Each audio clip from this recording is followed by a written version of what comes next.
Pilipinas. Counting the deaths in the aftermath of Typhoon Odette as survivors in devastated Dinagat Island send out letters to families.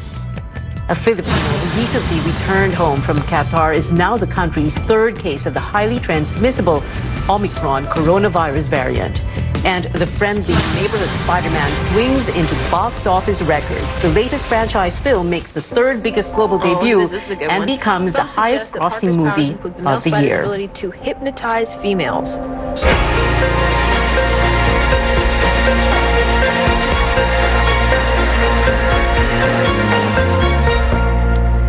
The number of casualties from the strongest typhoon to hit the country this year is expected to rise as the extent of damage in the Visayas and Mindanao continues to unfold. National disaster response officials said at least 58 people were reported to have died because of Typhoon Odette. Only 9, however, are confirmed. The remaining 49 are still up for validation. The number is lower than the tally of the Philippine National Police. PNP said 208 people died because of the typhoon, while it logged 239 injuries and 52 missing persons. The NDRRMC says it is not disregarding these reports, but it considers them as projections. Civil Defense Assistant Secretary Casiano Monilla also pointed out that unlike the PNP, the NDRRMC does not have units deployed in all areas, including cities and municipalities. In Negros Oriental, local officials fear the casualty count could still climb as there are still a number of people missing. Just this morning, Coast Guard officials recovered 4 more bodies in Bae City, about 46 kilometers north of the provincial capital, Dumaguete City. They said the bodies were found in mangrove areas.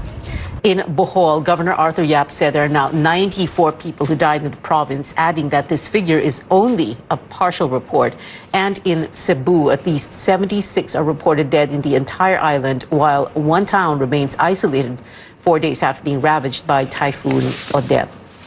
Nearly 88,000 people across southern Leyte suffered from the typhoon. That's according to regional disaster management officials.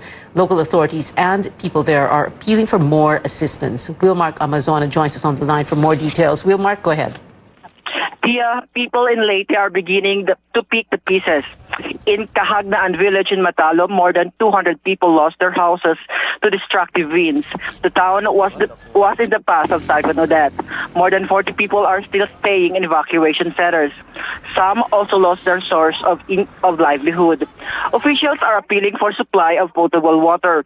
People in Matalom and the neighboring towns of Bato and Hilongos have received relief packs. Local officials have also sent help to southern Leyte and some towns in Leyte. In particular, non-food items like hygiene kits, equipment, and personnel were sent to Maasin City. There are reports of 21 deaths and 11 missing people in southern Leyte, but these are still subject to verification. Local officials and the military are calling for donations and volunteers to help in the recovery and rehabilitation work in southern Leyte. Back to you, Pia. Wilmark Amazona there reporting. Power and communication lines remain cut in some typhoon-hit areas, so survivors in Dinagat Islands are writing letters instead to let their families know they're safe. These are just some of the letters posted by Governor Kaka Bagao. Bagao says many people are asking for updates and information about the relatives, so she asked locals to write letters. Most of the letters read that their homes have been damaged, but that they're happy to be alive. One even wrote her sister saying, quote, "Our houses are roofless, but we are not hopeless." To help motorists reeling from the typhoon's impact, some fuel firms spare several Visayas and Mindanao areas from the price hike set to take effect tomorrow. Phoenix Petroleum says it will not increase pump prices in typhoon-hit provinces. There will be no changes as well in the fuel prices of Caltex in Odette-hit areas, including Cebu, Bohol, Surigao, Palawan, and Coronadal. Meanwhile, Sea Oil will not impose price adjustments in areas under a state of calamity. Sea Oil will also offer discounts in its 97 stations in the Visayas and Mindanao. 4 peso per liter discount for gasoline and 2 pesos per liter for diesel. This will be available beginning today until December 31st. Meanwhile, Pag-asa is keeping an eye on a low-pressure area right on the heels of Odette. Forecasters last spotted the weather disturbance east of Mindanao. They say it has a slim chance of developing into a typhoon, but it may bring rains in the southern part of the country on Christmas Day. Meantime, back here in Metro Manila, 4 policemen in Taguig City and their cohort face charges for a robbery that took place in Pasig City on Saturday.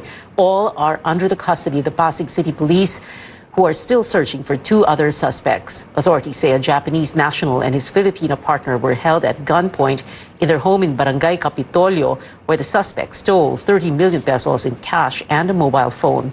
A shootout took place after they fled, leading to the death of one suspect, while another was injured. Coming up on Newsnight, officials want vaccine rollouts ramped up as the country detects its 3rd Omicron case. More when we return.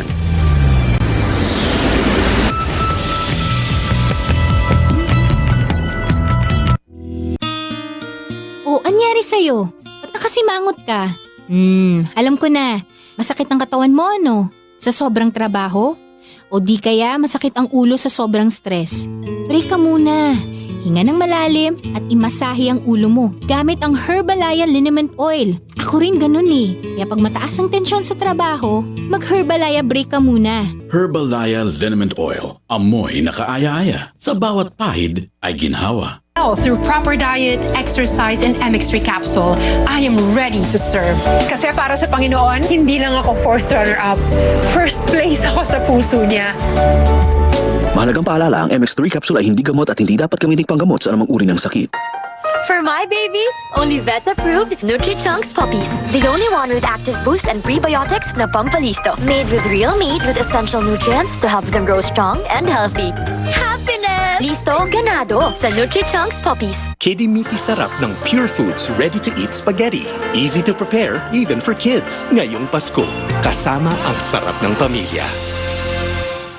Ang tatay ko, ginawang ligtas, panatag at maayos ang buong bayan. Wala yan sa tatay ko. Ibinalik ang ganda ng Boracay. Mas magaling yung tatay ko. Nakamit niya ang kapayapaan sa Mindanao. Ang tatay ko, sinagot ang ospital at papagamot ko.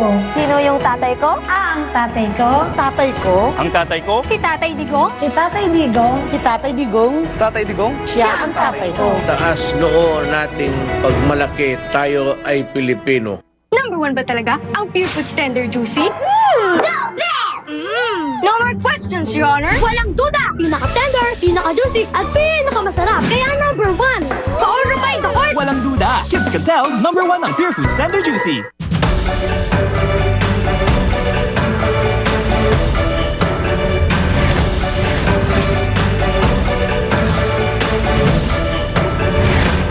Pagpapamalas ng malasakit, tapang at kabayanihan sa pagharap sa anumang pagsubok ng buhay. Yan ang mga taong kikilalanin natin sa ika-4 na taon ng Ginebra Ako Awards. Kabutihan ng puso at pagmamahal sa namayapang anak ang inspirasyon ng mag-asawang doktor na si George at Glenda sa pagpapatuloy sa kanilang advokasya. Tunay na ganado at may bagong tapang na lumalaban ang mag-asawang ito sa pagtulong sa kapwa. Mang Nardo was the Mangtataho in our village. One weekend, Benjamin had noticed when he had gone out to see Mang Nardo, he saw that he had wounds on his shin. And Mang Nardo said because he didn't have any bike pedals anymore. Until he had bought the pedals already, because he gave it to Mang Nardo. Nung nalaman ko po na isa ako sa nakuha nila, sobra puntuan namin mag-asawa. Dati na mamasaya ko, yung 60 pesos na idadagdag na sa pambili namin ng gastusin sa bahay. Kaya sobrang nakaaluan po kami. Uwian po ako mula Taytay hanggang Muntinlupa. Kailangan ko magtrabaho kasi po kung hindi ako magtrabaho at yung dahilan lang ng bisikleta po yung nasiraan, malaking kabawasan po. Mabutit na isali po ako ng aking anak dito sa programang ito. Kumisa lang papaiyak ako dahil sa yung bisikleta ko talaga na bulok-bulok na, napalitan po ng bago. Everybody who met Ben from the time that he was a young boy, they always said he was an old soul in a young boy's body. He was very kind. When he passed away, that's when we realized that he had helped so many people. And that was one of the things that drove us to continue being kind to people. At first it was the Benjamin Canlas Foundation, but there was something that just told me it had to say courage to be kind. We came together and we wanted to do something that we can continue that would be of significance during the time of the pandemic. Actually, ang sabi namin, let's be kind to people who are not seen. Our message was, we see you, we appreciate you, somebody cares. It was Ben's passing that brought us to this mission. Kindness is possible. Kindness is the way forward for everyone. Thank you for the Ginebra Ako Award. It means so much to us that we're recognized in our efforts, and hopefully by the recognition, it inspires others to be kind.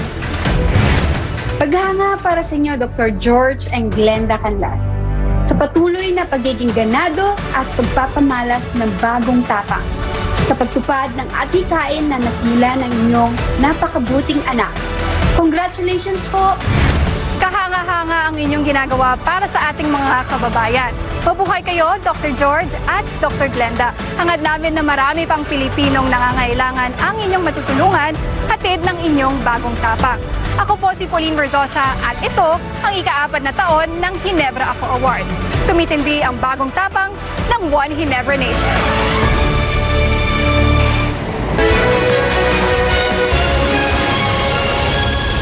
Welcome back to CNN Philippines. Again, our top story, the number of casualties from Typhoon Odette expected to rise in the coming days as the extent of damage in Visayas and Mindanao continues to emerge.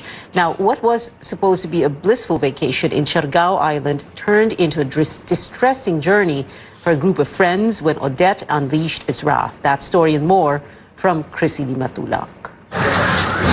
Michelle Maliksi and her friends went to Siargao Island on December 12th for that much-needed break from Manila.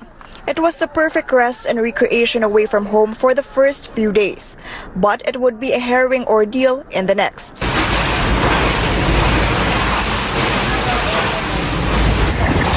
On the night of December the 16th, the go-to surfing destination was suddenly turned into a wasteland as it bore the full force of Typhoon Odette.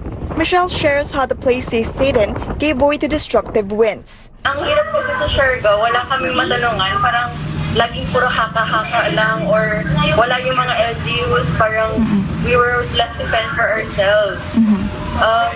Walang yung mga business owners, yung mga tourists, kami lang yung nag-uusap doon, wala kaming alam, wala kaming paubos na ba yung ganyan, tapos walang signal at all, pahirapan ng signal, tapos supply ng water, wala. Siargao Airport was closed as the terminal was in ruins. So the group took a 3-hour boat ride to Cantilan in Surigao del Sur province. And from there, they took another 4-hour land trip to Butuan City in Agusan del Norte for an evening flight back to Manila.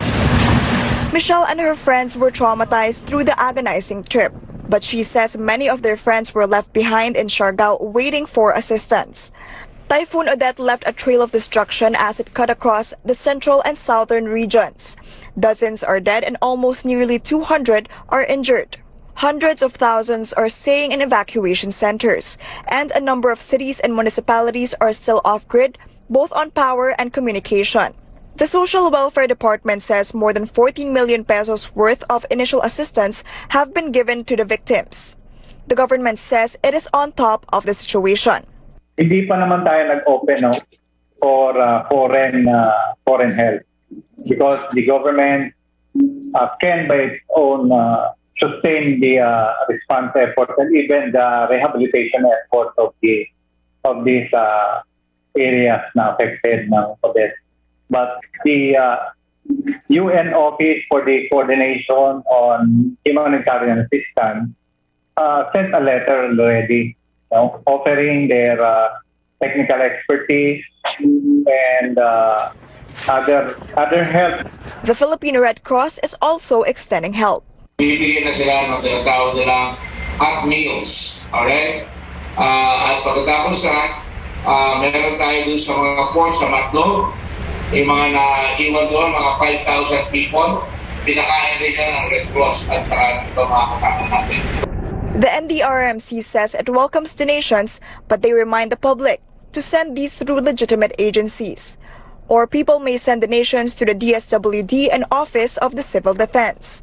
Chrissy Matulak, CNN Philippines. A number of health officials in the Visayas and Mindanao were damaged in the health facilities in the aftermath of Typhoon Odette. According to the Department of Health, these facilities include the Center for Health Development in Central Visayas, as well as 2 hospitals and 3 barangay health stations in the Caraga region in Mindanao. The office of the DOH in Surigao del Norte was also damaged. Meanwhile, health officials calling on local governments to appoint safety officers in evacuation centers to make sure minimum public health protocols are observed. Please provide separate areas for the vulnerable population, katulad po ng ating mga nakakatanda at saka yung po may mga comorbidities, and for those who have other illnesses as well.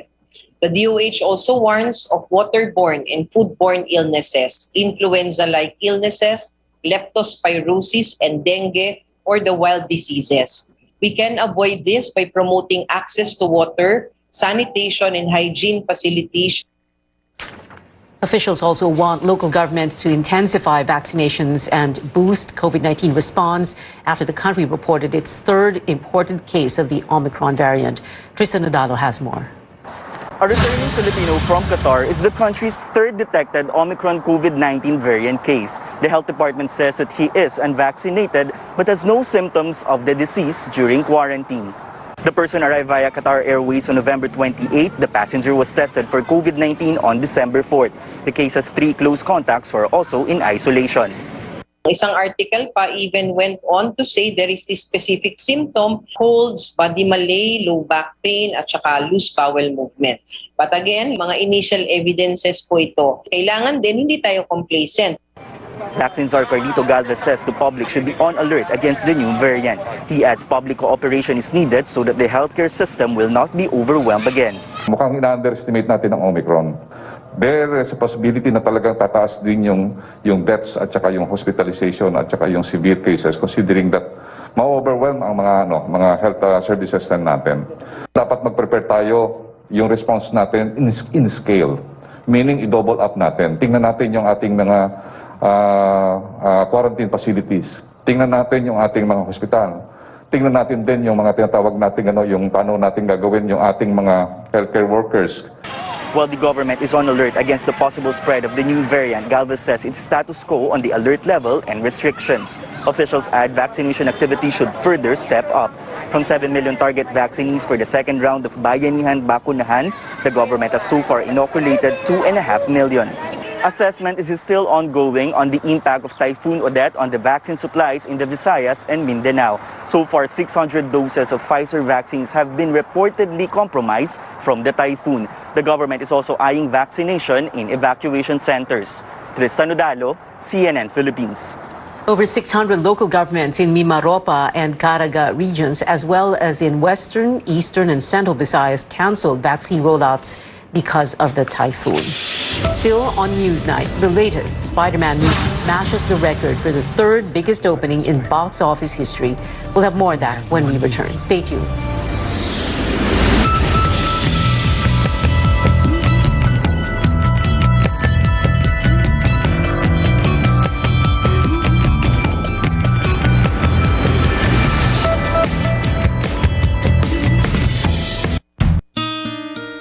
Anyari sa'yo? Ba't nakasimangot ka?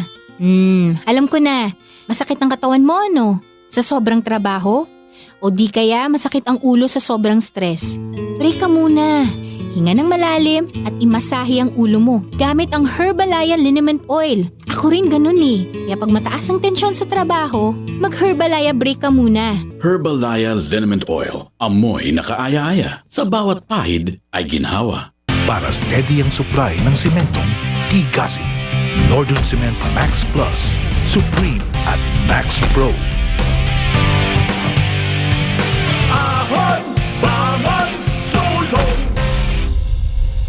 Love is all about time. Di minamadali ang pagpapasarap. Like the love in every Pure Foods ready-to-eat. Slow-cooked and ready in 8 minutes. Para may time ka sa mga mahal mo. Because love takes time.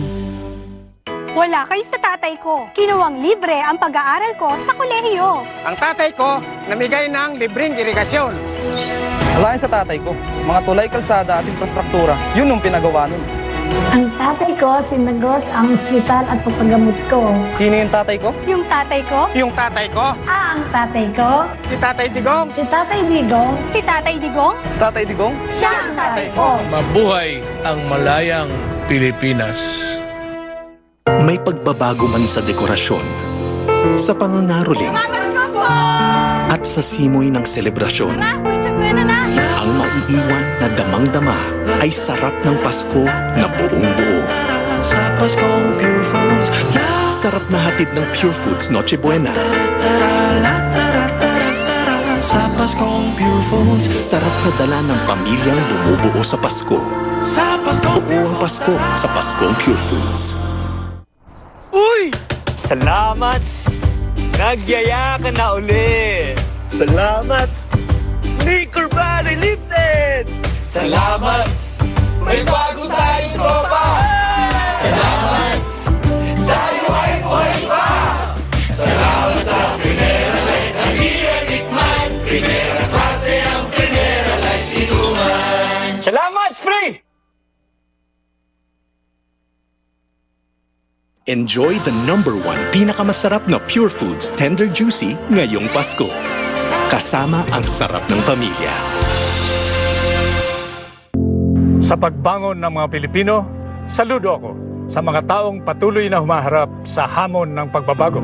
Bilang isang ina, handa akong gawin ang lahat para sa kaligtasan ng aking mga anak. Bandin man, tuloy pa rin ang serbisyo para malinis ang kapaligiran. Serbisyong publiko para sa kaligtasan ng lahat. Sa panahon ng krisis, ikaw, ako, magtulungan tayo. Saludo ako sa Pilipino.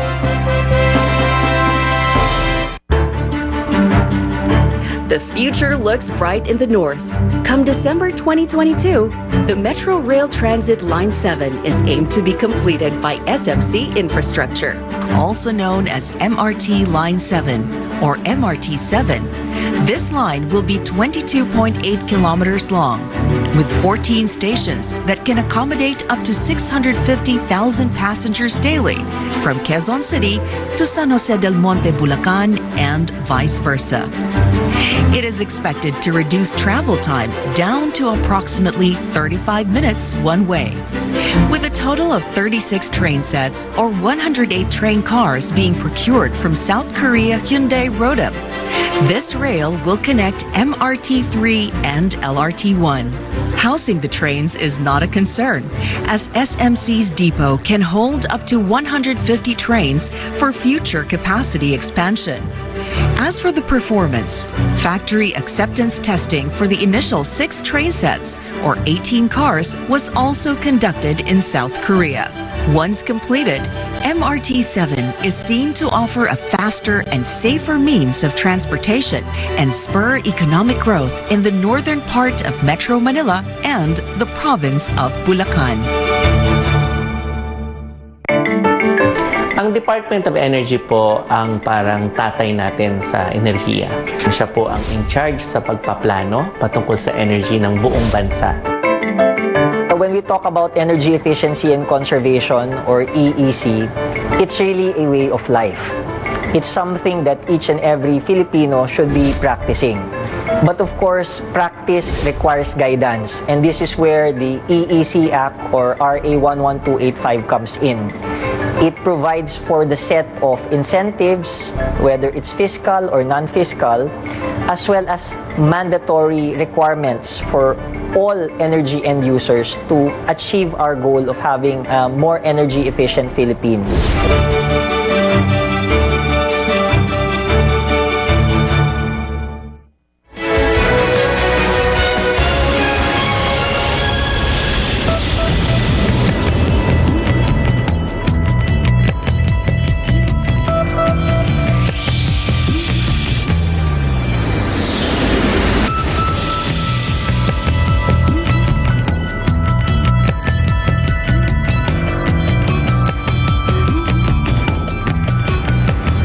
Welcome back. All the biggest news stories of the year, from politics to pageants to sports. That's what we're bringing you for Rewind 2021, the CNN Philippines year-end special with Menchu Macapagal and our correspondents. Tune in on Wednesday, December 22nd at 8 p.m. only here on CNN Philippines.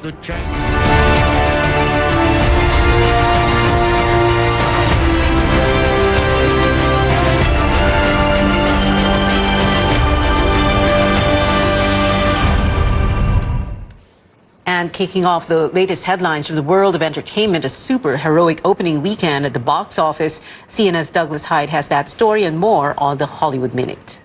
You know, all this is kind of your mess. Spider-Man: No Way Home is smashing box office records.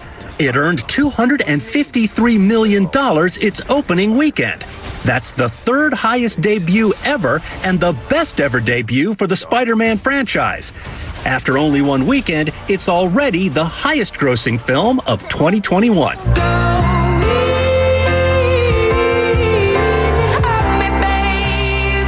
Adele's 30 is #1 on the Billboard 200 albums chart for the fourth consecutive week. Taylor Swift was the last female artist to have an album top the chart that long, all the way back in August of 2020.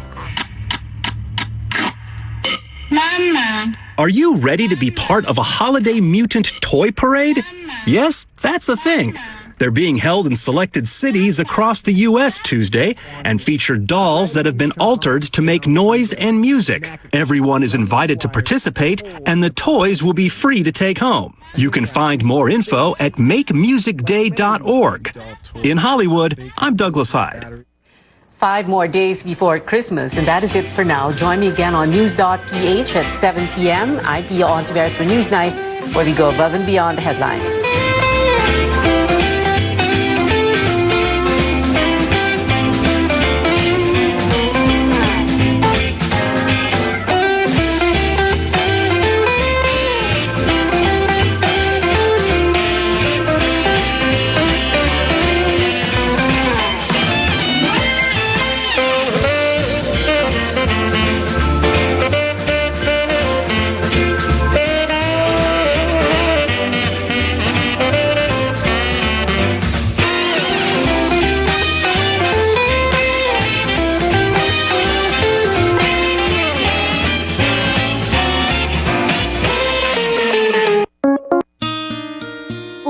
Sa'yo? Ba't nakasimangot ka? Alam ko na. Masakit ang katawan mo, ano? Sa sobrang trabaho? O di kaya masakit ang ulo sa sobrang stress? Break ka muna. Hinga ng malalim at imasahe ang ulo mo gamit ang Herbalaya Liniment Oil. Ako rin ganun eh. Kaya pag mataas ang tensyon sa trabaho, mag-Herbalaya break ka muna. Herbalaya Liniment Oil. Amoy na kaaya-aya. Sa bawat pahid ay ginhawa. Ringo Honasan po. Sa pagbangon ng mga Pilipino, saludo ako sa mga taong patuloy na humaharap sa hamon ng pagbabago. Bilang isang ina, handa akong gawin ang lahat para sa kaligtasan ng aking mga anak. Pandemya man, tuloy pa rin ang serbisyo para malinis ang kapaligiran. Serbisyong publiko para sa kaligtasan ng lahat. Sa panahon ng krisis, ikaw, ako, magtulungan tayo. Ringo Honasan po.